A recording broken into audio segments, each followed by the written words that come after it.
Avogadro law में क्या है, equal volume of all gases. Gases की बात करें, गैसेस कौन कौन सी हैं, helium, neon, argon, petrol, xenon. ये गैस तो है नहीं, साथ में क्लोरीन है, ऑक्सीजन है, ये गैस अलग है। ये गैस कौन सी है, नोबल गैस। कौन सी है, नोबल गैस, ये याद रखना ठीक है, noble gas. All the gases equal volume पे under the same condition of the pressure and temperature contain the same number of molecules. समझना, equal volume of gases under the same condition of pressure and temperature. Pressure और temperature equal conditions में और same number of molecules रहेंगे, ठीक है। यही क्या कहलाता है, अवोगाड्रो लॉ। क्या कहलाता है, अवोगाड्रो लॉ।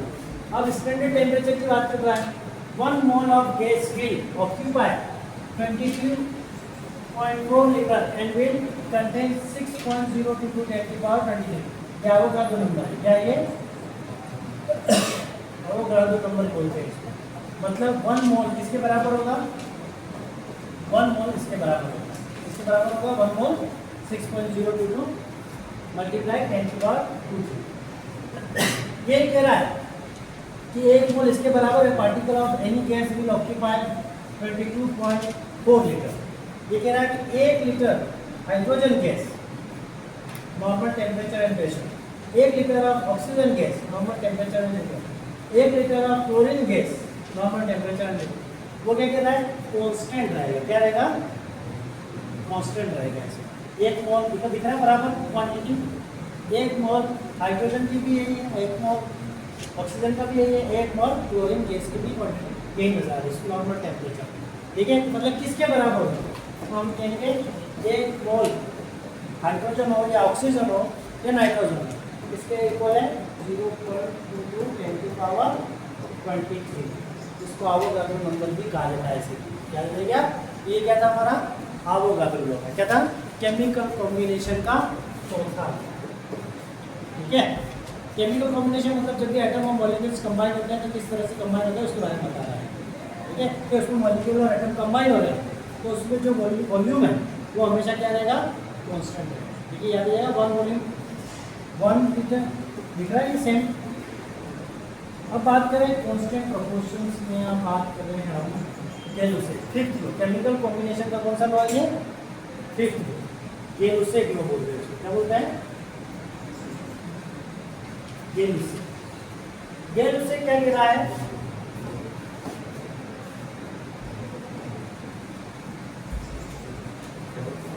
गेल उससे क्या कह रहा है, आइडियल गैस। सिंपल लो था वो, उसको कुछ ज़्यादा डीप जाने की जरूरत नहीं। Ideal gas law where at constant volume and pressure. कोई भी आइडियल गैस की बात कर रहे हैं हम, इसकी बात कर रहे हैं आइडियल गैस, वो directly proportional to its absolute temperature. कोई भी आइडियल गैस जो है वो डायरेक्टली प्रोपोर्शनल है इसके एब्सोल्युटली टेम्परेचर के प्रोपोर्शनल। मतलब जैसे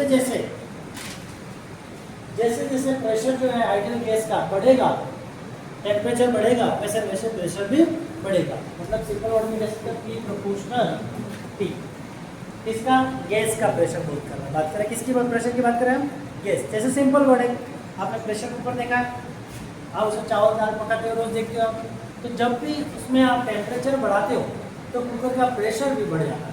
देखा आपने, कुकर की सीटी में प्रेशर बढ़ जाता है, कुकर का प्रेशर नहीं, कुकर की सीटी में आपने प्रेशर बढ़ जाता है तो सीटी ज़्यादा तेज आवाज़ करती है। देखा ना आपने, तो वही बात है कि किसी भी गैस, आइडियल गैस का उसका जो प्रेशर है वो प्रोपोर्शनल है इसके टेम्परेचर के। मतलब अगर P बढ़ रहा है तो टेम्परेचर भी क्या होगा, बढ़ेगा।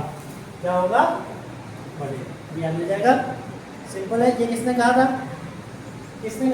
गेल उसे ने। किसने कहा था, गेल उसे। किसने कहा था, गेल उसे। क्या कह रहा है कि ideal gas temperature directly proportional to the temperature. मतलब गैस का प्रेशर है वो टेम्परेचर के प्रोपोर्शनल है। मतलब जैसे आपने टैंक में नहीं पढ़ा था, V प्रोपोर्शनल I पढ़ा था, आपने पढ़ा था नहीं पढ़ा था, ओम्स लॉ। वैसे P प्रोपोर्शनल यहाँ क्या है, T। जैसे जैसे टेम्परेचर बढ़ेगा प्रेशर भी बढ़ेगा। याद हो जाएगा, हाँ ना, ये गेल उसे क्या है। अब मान लो अगर मैंने प्रेशर बढ़ा दिया P1 से P2, ठीक है, और टेम्परेचर बढ़ा दिया T1 से T2, समझे?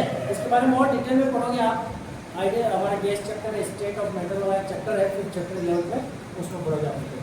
तो इसका मतलब क्या है, P1 प्रोपोर्शनल T1 हो जाएगा और P2 का प्रोपोर्शनल T2, और इसको आगे बढ़ाएंगे तो कैसे बोल सकते हैं, P1 upon T1 is equal to P2 upon T2, ऐसे भी बोल सकते हैं, ठीक है? ये याद रखना, ये आपका सारा आगे बढ़ेंगे हम पढ़ेंगे इसमें। अब ये लिक्विड का इनिशियल प्रेशर हो गया, इनिशियल टेम्परेचर, फाइनल प्रेशर और फाइनल टेम्परेचर, इसमें एफ फाइनल लिख दिया, 1 1 2 की जगह क्या लिखा है इसमें, आई और एफ लिख दिया, ठीक है? ये ध्यान रखना है। अब ये सिंपल सा क्वेश्चन दे रखा है, volume of the gas reaction, अभी देखोगे इसमें।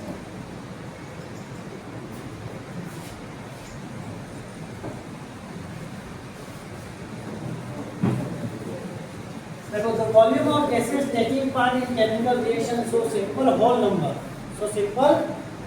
number ratio to one another when those volume are measured at the same temperature and pressure। अब देखोगे टू मॉलिक्यूल हाइड्रोजन का ले रखा है, कितना ले रखा है, ये टू से मतलब नहीं, हमारे आगे कितना लिखा है, 2 मॉलिक्यूल, ठीक है? और 2 मॉलिक्यूल किसका है, ऑक्सीजन का, ठीक है? अब ये तो 2 वॉल्यूम हो गया, इसका 1 वॉल्यूम हो गया, दोनों ने मिलकर क्या बना दिया, 2 मॉलिक्यूल ऑफ वाटर बना दिया। क्या बना दिया, 2 मॉलिक्यूल ऑफ वाटर। तो वॉल्यूम कितना हुआ, 2 वॉल्यूम हुआ, 2 लिखा, 2 1 2, तो रेशियो क्या है, 1:2:2, क्या मिल जाएगा, ये रेशियो था। तो वॉल्यूम में क्लियर हो गया कि हमें दोनों मिलकर।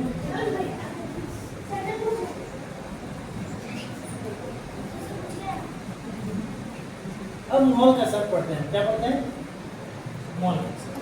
तो टॉपिक ये याद रखना, मोल शब्द जैसे हम कोई भी मिल्क लेने जाते हैं, हम क्या कहते हैं, हमारे एक थैली दूध दे दो, ये कहते हैं कि 1 लीटर दूध दे दो, 1 किलो दूध दे दो, क्या कहते हो आप, एक थैली दे दो।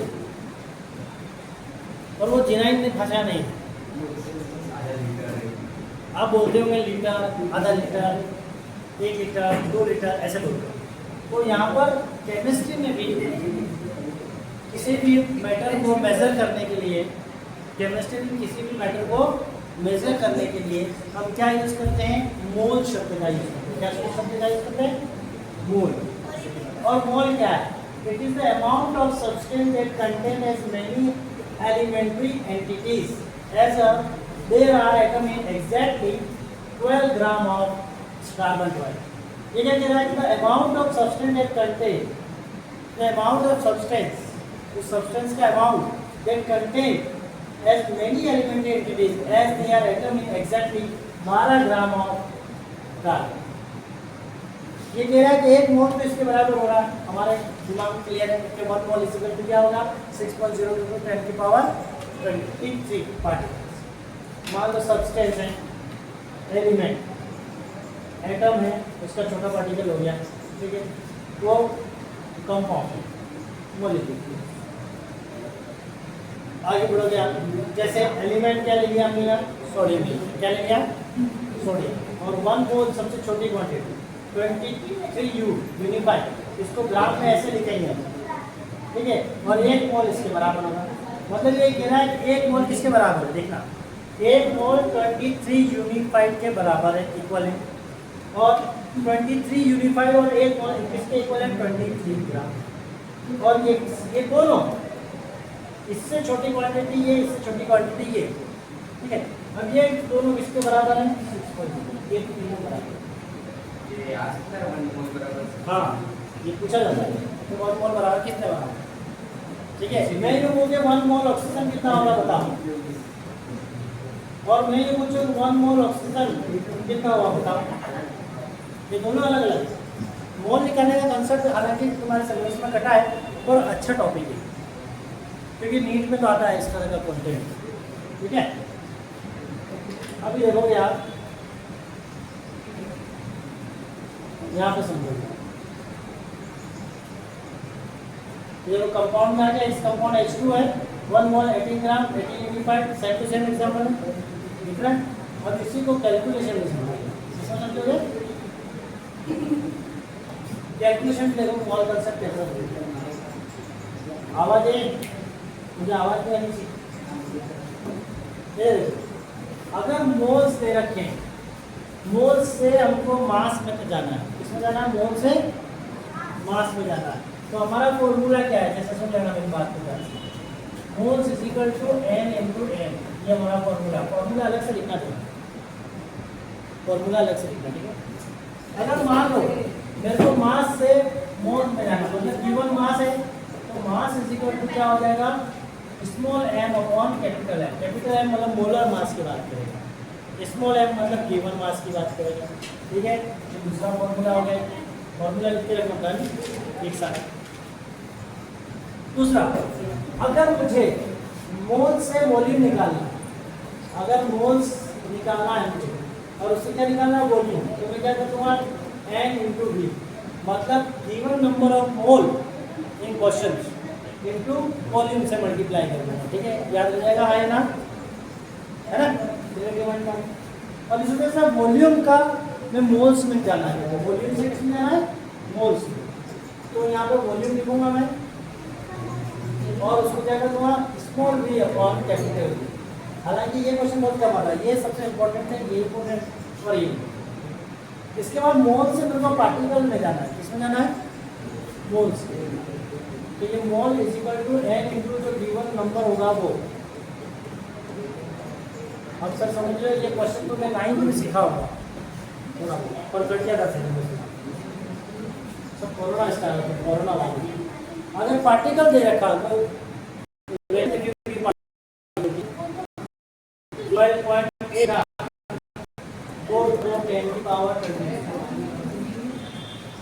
ये पार्टिकल की वैल्यू दे रखी है और उसको आपको कन्वर्ट करना है मोल्स में। इसमें कन्वर्ट करना है मोल्स। तो आप क्या करोगे? तो आप करोगे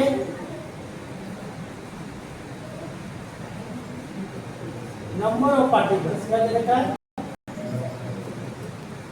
given number of particles upon क्या करना है? 6.02 ठीक है। यहाँ पे एग्जाम्पल दे रखा है कि ऑक्सीजन है, उसका एटॉमिक मास 16 होगा, मोल में 16 ग्राम होगा, एवोगाड्रो नंबर इतना होगा, मोलर मास इतना है। मोल पर लीटर लिखा है, मोल पर मोल लिखा है 6 ग्राम पर मोल, ठीक है। इसी तरह से नाइट्रोजन